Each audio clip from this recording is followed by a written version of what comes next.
So we have the plugin set up in Ableton. And what I'm going to do, just for the sake of this tutorial, just to keep things as fast as possible, I'm going to load up a little project that I already have set up. It's just got one track in it with a bunch of sequences. So it's an empty track. I have a spectrum analyzer already on the track, which we'll use in a minute. So I want to go to plugins. I want to grab the free monophonic version of the plugin, drag that into my track, and that'll bring in the front page of the interface. So we'll just go through a couple things that might not be completely obvious. This is a fully modular synthesizer, so it's going to present you with a few more items in the GUI than you're used to. And on the left-hand side here, you'll see audio components. These are all the audio components that you can use in this synthesizer. And there's basically three different types. You have your oscillators, you have your filters, and you have your effects. But for today, let's just go to oscillators. We have 5 different kinds of oscillators. I want to keep things simple, though. Let's just take a basic waveforms oscillator. Now, if you click on this, nothing's going to happen. What you need to do is click and drag.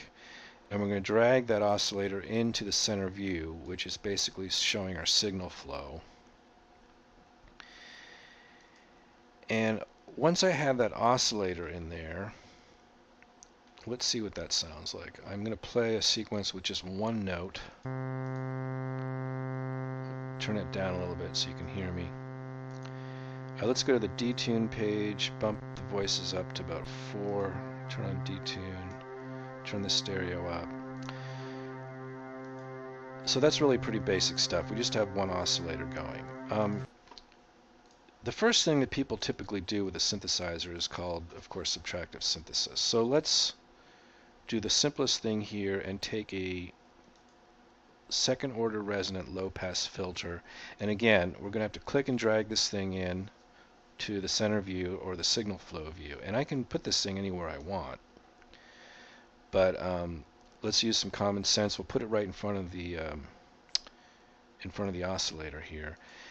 And incidentally, this is a basic waveform oscillator. It gives you the basic waveforms. Surprise. And it gives you a sine, triangle, square, pulse. Sorry, I should be playing this as I do it. Pulse. And today let's just use the sawtooth. So let's connect this oscillator to the filter. To do that, we want to grab the output here.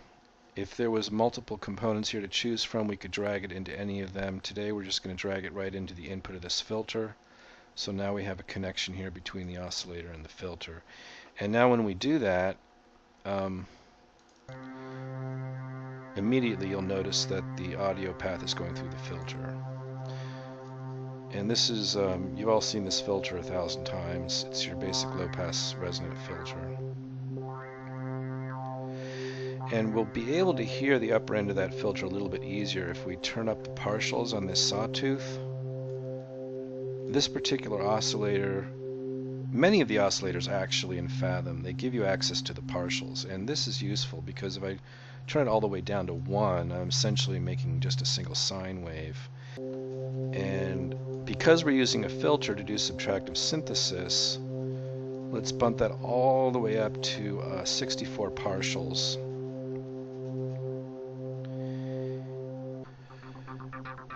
Now in the signal flow view, once I've got a bunch of audio components here all working the way I want,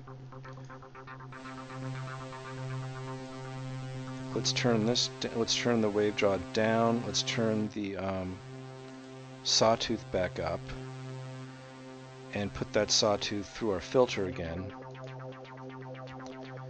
So now I have my filter modulation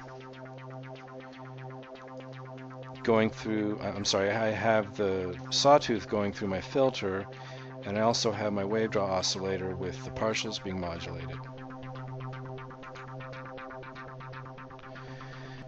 If I add another component, like say for instance a digital delay, I can take anything I want that I've already done and I can route those into the digital delay. So let's just do that. I could grab the output from this filter, route that in here,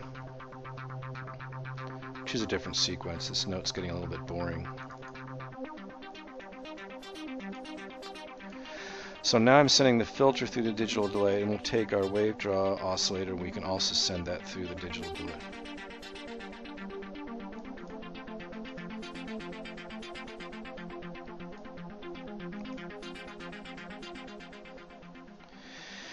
So thanks for watching. Those are the basics of how to get things up and running with Fathom Synth, and I hope you enjoyed it, and I'll make more tutorial videos in the future that'll show some other things in the program, but that's it for now, and I just want to thank you for watching.